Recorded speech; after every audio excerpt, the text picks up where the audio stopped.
Olá, seja muito bem-vindo a mais um programa Rumo Certo. E você sabe, a gente fala sempre aqui em gestão para sua empresa. Hoje o nosso foco em gestão é o capital humano. E aí, para essa conversa, eu recebo Tita Legarra. Tita é sócia e diretora de marketing da Fábrica de Criatividade, é publicitária também. E tem muito, eu tenho certeza, para a gente conversar e até se divertir aqui, né? Porque ela diz que a criatividade, na verdade, é a forma inteligente e divertida, né, Tita? Me fale um pouco mais sobre essa frase, que eu acho que troquei, mas eu sei que você tem sempre isso como o divertimento e a criatividade que geram produtividade nas empresas. Tita, seja muito bem-vinda. Olá, gente, tudo bem? Tudo bom, Sebastião? Muito obrigada. É um prazer estar aqui com vocês. Oxe, prazer todo nosso. Quer que você me fale um pouco da empresa, da Fábrica de Criatividade e da sua trajetória também. Sei que você veio aí da área comercial e hoje lida aí muito com a área de capital humano. Me fale um pouquinho, Tita, para a gente conhecer um pouco mais de você. Legal. Bom, Sebastião, na verdade, assim, eu comecei minha carreira realmente na área comercial, né, e numa indústria de cultura pop, né, então eu sempre trabalhei nesse universo aí de games, quadrinhos, música, filmes, né, universo pop. E que realmente é um universo assim muito lúdico e encantador, e na área comercial, né? E aí a minha vinda para a fábrica foi porque eu realmente sempre me interessei muito por pessoas, né? Por como você consegue fazer com que as pessoas sejam melhores, né? Sejam a sua melhor versão. E sempre me tocou muito isso. E a fábrica é uma consultoria de inovação e criatividade, mas no final do dia, quando a gente fala de inovação, a gente fala de inovação para pessoas. E a fábrica tem esse viés, né, de capital humano, de como que você trabalha as pessoas para que as pessoas façam a inovação acontecer. E isso me atraiu muito na fábrica. E aí eu vim para conseguir implementar a área comercial. Então a minha transição foi para implementar a área comercial na fábrica. E depois eu acabei migrando para o marketing, também sempre me atraiu bastante. E agora estou como diretora de marketing. E aí na fábrica vocês prestam consultoria, então? Como é que é o trabalho? Isso. A gente faz consultoria nas empresas de gestão da inovação, esse é o nosso core business, né, digamos assim. Então, a gente entra nas empresas para conseguir implementar esse conceito, né? Então, imagina que a empresa, ela precisa, para ela conseguir continuar atrativa no mercado, a gente fala, né, você fala bastante sobre gestão, né? Então, a gente fala que você precisa ter a gestão da inovação. Para a gestão da inovação acontecer, você precisa fazer com que você tenha alguns pilares alinhados, né? Então, o pilar de estratégia, o pilar de cultura, que é muito importante, né? Porque a gente fala, tem até uma frase muito conhecida, não sei se você já ouviu falar, a cultura come a estratégia no café da manhã, né? Então, assim, se a cultura não estiver alinhada, né, com a estratégia, as pessoas não vão fazer, né? Então, a estratégia pode vir e falar o que for, mas se a cultura, se as pessoas não tiverem, ou seja, a cultura ela depende das pessoas, né? Então voltamos para o lugar de pessoas de novo, né? As pessoas que fazem a cultura acontecer. Tá vendo? No final do dia, tudo tem a ver com pessoas, entendeu? As pessoas que fazem acontecer. E aí tem a estratégia, tem a cultura, tem a parte da execução e tem o pilar de inovação. Então tem esses 4 pilares. E esses 4 pilares fazem com que a gestão da inovação aconteça, né? E aí a gente trabalha principalmente nesse pilar da inovação para a gente conseguir implementar, entrar numa empresa, Sebastião. Então, por exemplo, eu vou tentar tangibilizar aqui melhor. Imagina o seguinte, muitas empresas, as pessoas acham que ideia é só pro Einstein, assim, né? Tipo, poxa, só o cara do marketing que pode ter boas ideias, ou vai ter uma área de inovação que vai ter aquela big idea e que vai bombar e tal. Mas eu que sou do financeiro, eu que sou do jurídico, eu vou ficar aqui fazendo minhas coisas e tal, tá tudo bem. Né? As pessoas têm também esse preconceito, né? E aí o que a gente traz aqui? A gente desmistifica isso, mostrando que a inovação e a criatividade é para todo mundo. Porque imagina o seguinte, imagina você, Sebastião, se você fosse da área jurídica, né? Quem melhor do que você para poder ter ideia de uma nova lei, de alguma nova coisa que aconteceu e você fala, cara, essa nova lei aqui pode fazer com que a gente tenha mais rentabilidade aqui, com que a gente entre no novo mercado assim, né? Quem melhor do que você que está no dia a dia fazendo isso para dar esse insight, né? Concorda? Mas como é que se dá essa percepção do colaborador? Ele se percebe desse potencial de ser criativo ou de estímulo da empresa também? As duas coisas, eu imagino, caminhem juntas, né? Mas quando se dá isso? Para que eu não fique acomodado lá no meu financeiro, fazendo o meu básico, o meu feijãozinho com arroz e estou sendo produtivo e tá bom. Não é tá bom, né? Mas onde é que acontece? Quando acontece? Então, o que a gente fala, né? A gente trabalha a gente trabalha direto com as áreas de gestão de pessoas, né? E essas áreas, elas são, hoje em dia, muito estratégicas para as empresas, porque elas realmente precisam olhar para os colaboradores, né, para as áreas, para conseguir levar esses treinamentos, levar capacitações, levar estímulos para que essas áreas se deem conta disso, né? Porque se não vier um estímulo e falar, cara, você realmente pode, provavelmente aquele cara vai continuar ali naquele lugar, né, de zona de conforto, que é isso que você falou.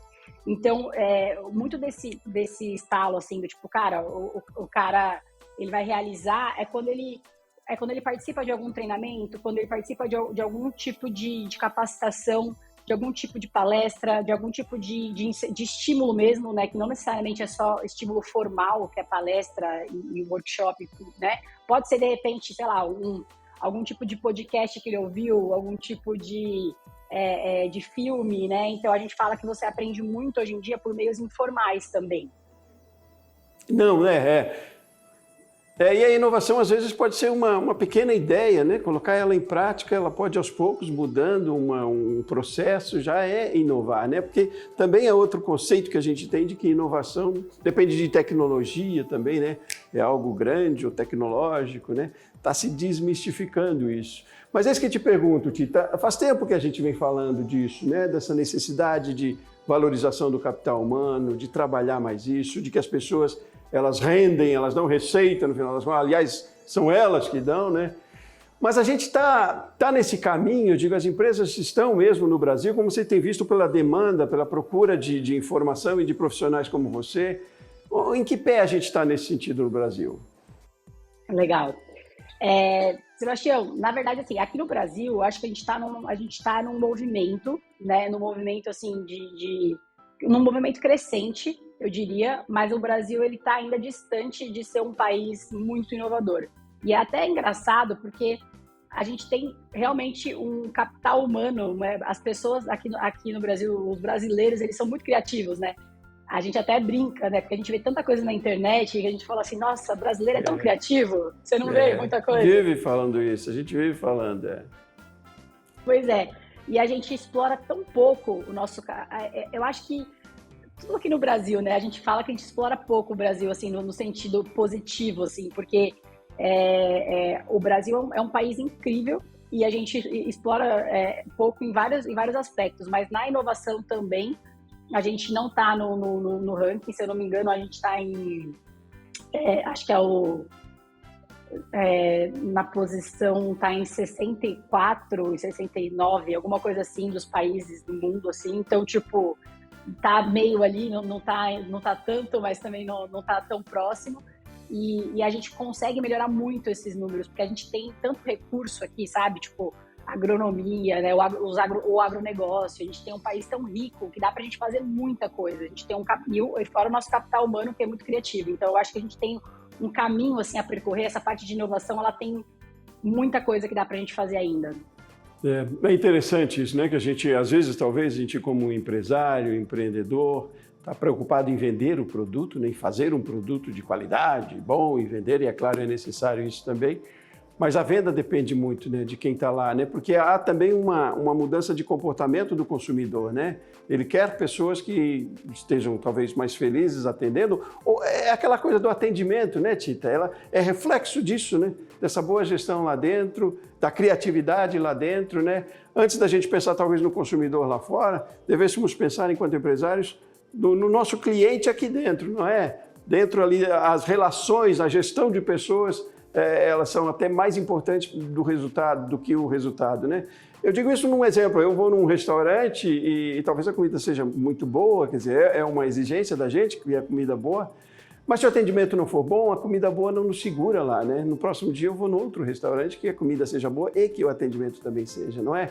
Tem um pouco disso, a gente pensar dentro de casa primeiro para depois levar para fora? Tem, totalmente, assim, totalmente. Inclusive, por isso que eu até comentei contigo que cada vez mais, assim, como as coisas vêm mudando, né?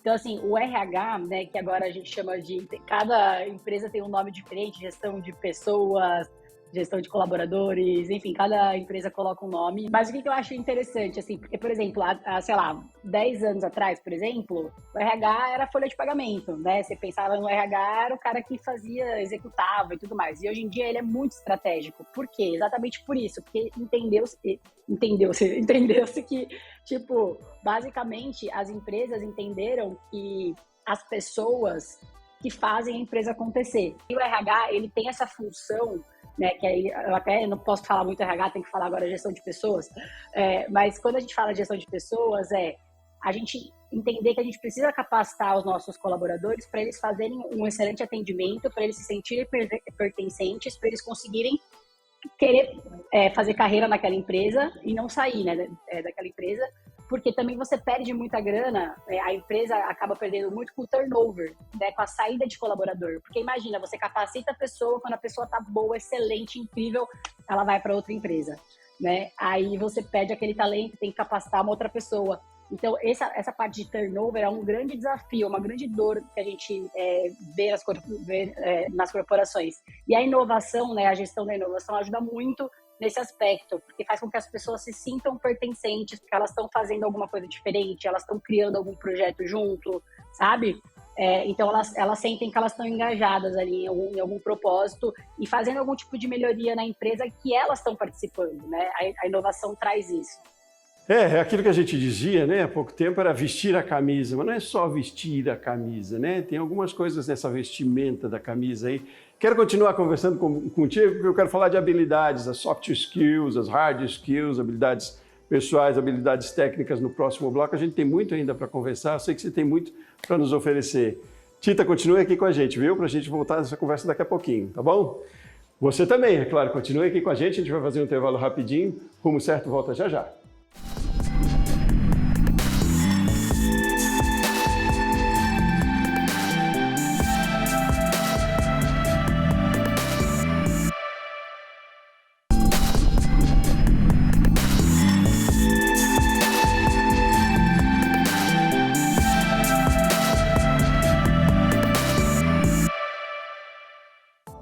Muito bem, estamos de volta com o programa Rumo Certo. É claro, a gente está falando de gestão e hoje com foco no capital humano.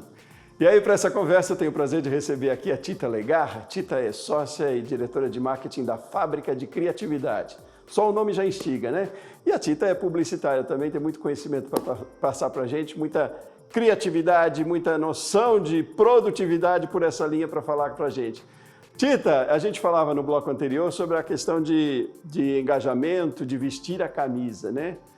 Como a gente pode traduzir esse termo hoje em dia? Esse vestir a camisa não é nada imposto, compulsório, tem que ser algo que, bom, faço parte disso, né? É minha essa empresa. De que forma a gente chega a isso? Exatamente. Eu acho que uma das formas, assim, não tem uma fórmula de bolo, né, digamos assim, eu acho que tem maneiras da gente conseguir fazer com que o colaborador se sinta pertencente. Eu acho que uma das formas é a gente co-criar coisas com o colaborador.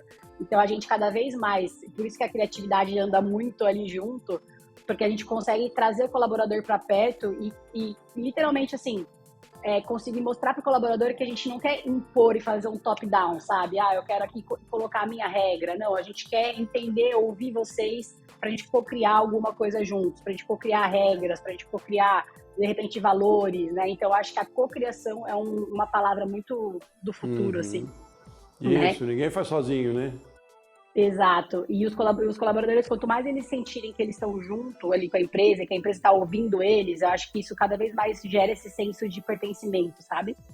Eu acho que esse é um caminho, assim, que eu diria. Tita, a gente falou antes ali de quando, né, que a gente se apercebe da necessidade, né, de trazer esse colaborador para junto, de fazer essa valorização do capital humano.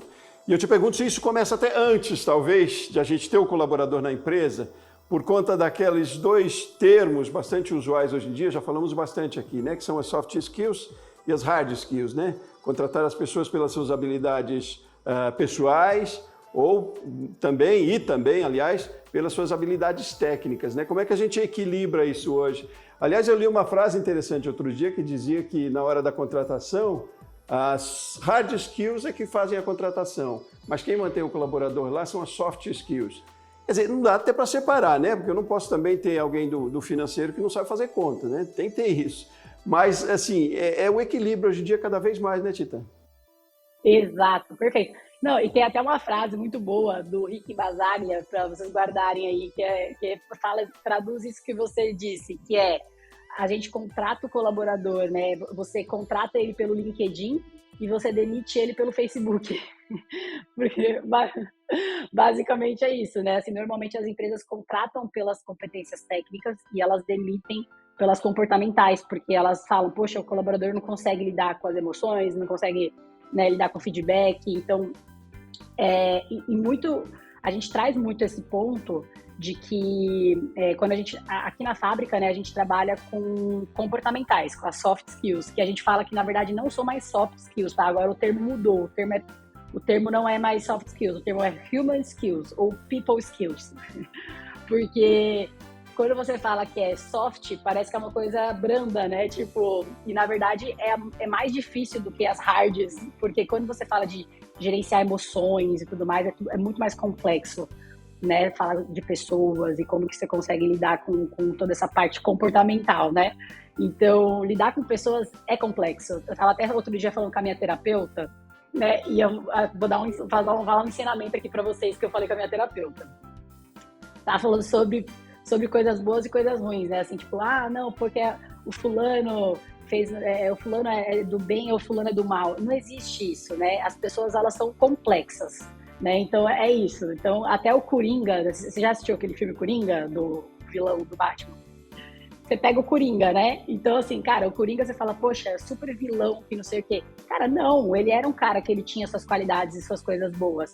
Mas ele recebeu tanto rancor e tanta coisa ruim do mundo que ele espelhou isso, sabe? Então, e aí, assim, então basicamente as hard skills e as soft skills, elas traduzem muito essa junção. E agora tem um novo, porque toda hora a gente tá, esse mundo VUCA, esse mundo bunny, né, que é esse mundo que toda hora tá mudando, agora a gente chama de power skills, né, que é você conseguir, tipo, você juntar o melhor dos dois mundos, né, você ter hard skills e soft skills. Então você tem as power skills também, que é meio que você conseguir ter algumas habilidades ali que são a junção das duas, assim. E aí você conseguir olhar para pro colaborador, para a pessoa ali, né, de uma forma mais holística, assim, sabe?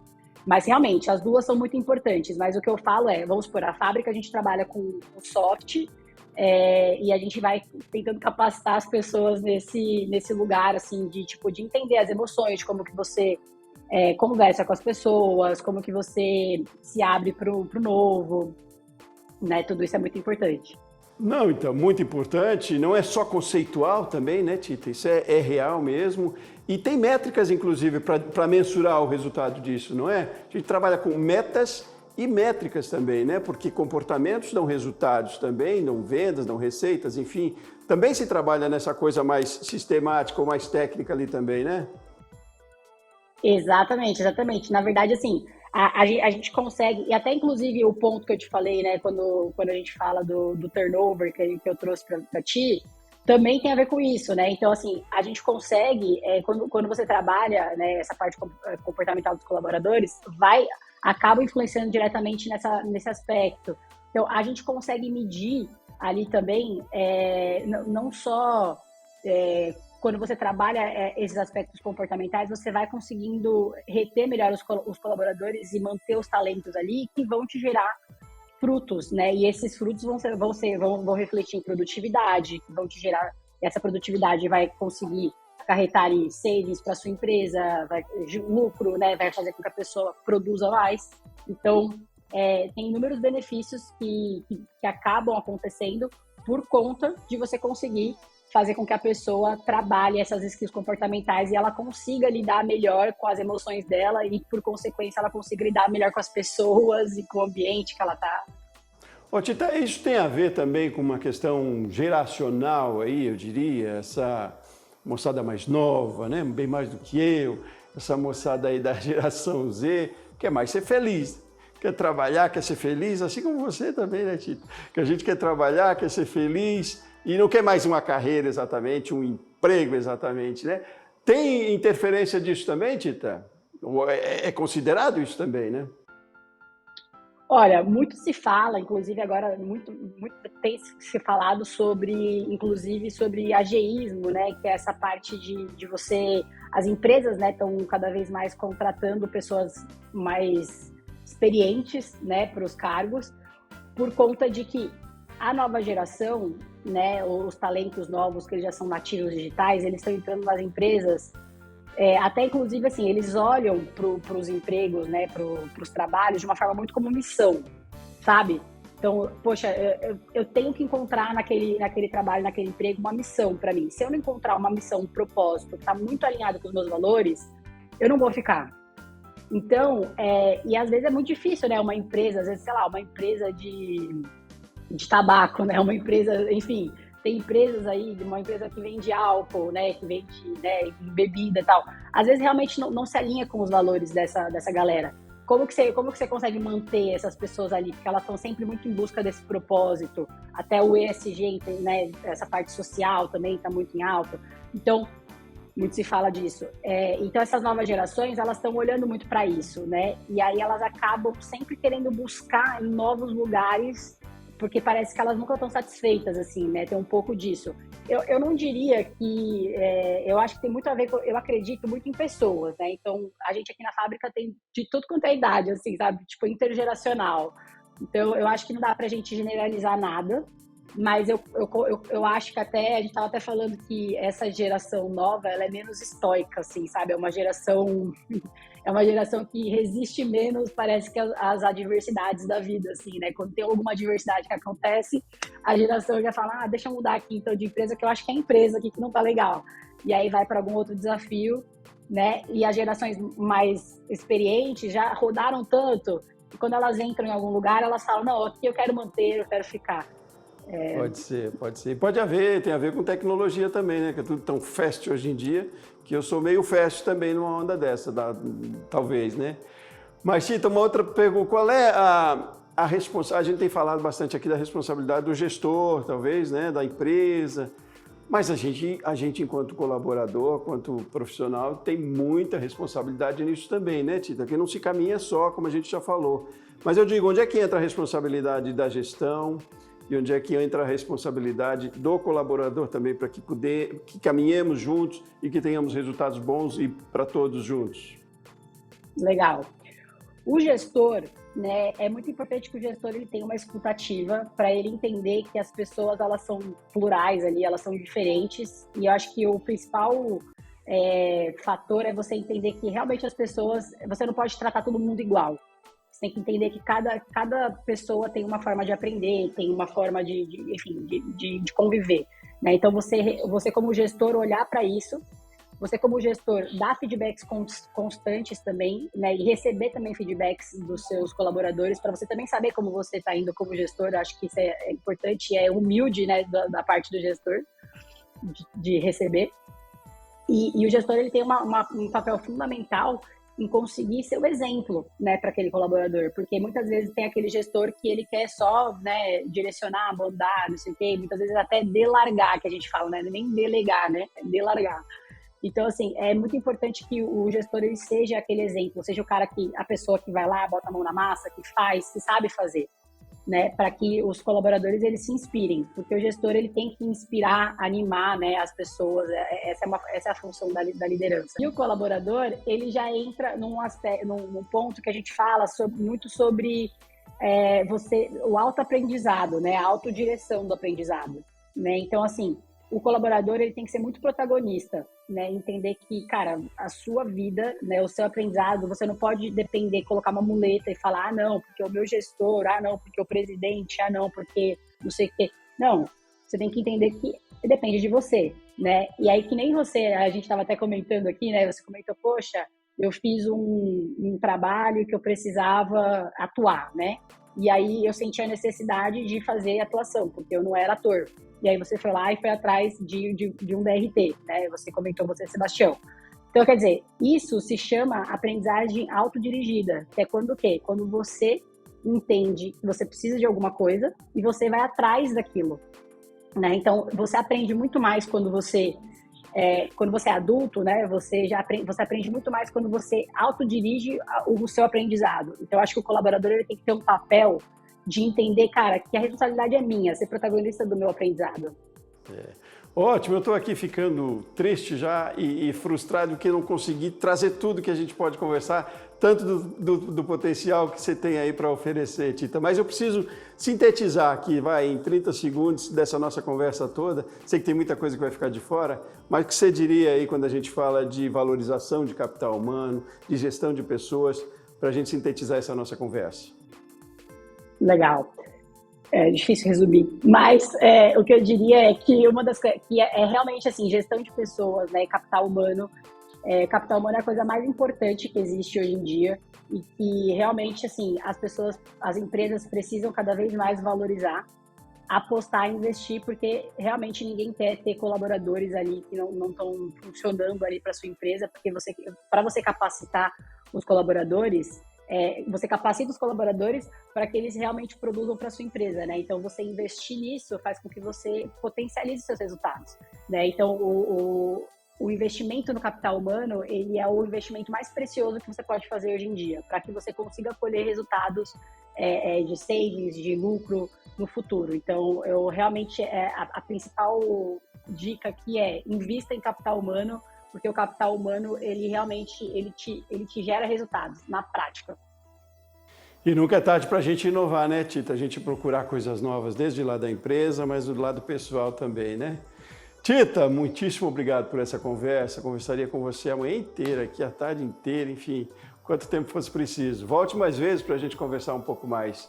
Obrigado, foi um prazer grande, um aprendizado enorme e acredito para quem está em casa também. Muito obrigada, Sebastião. Para mim também. Obrigado pelo convite. Até a próxima. Até a próxima. Até a próxima para você também que nos acompanhou de casa. Rumo Certo fica por aqui. Eu volto no próximo programa.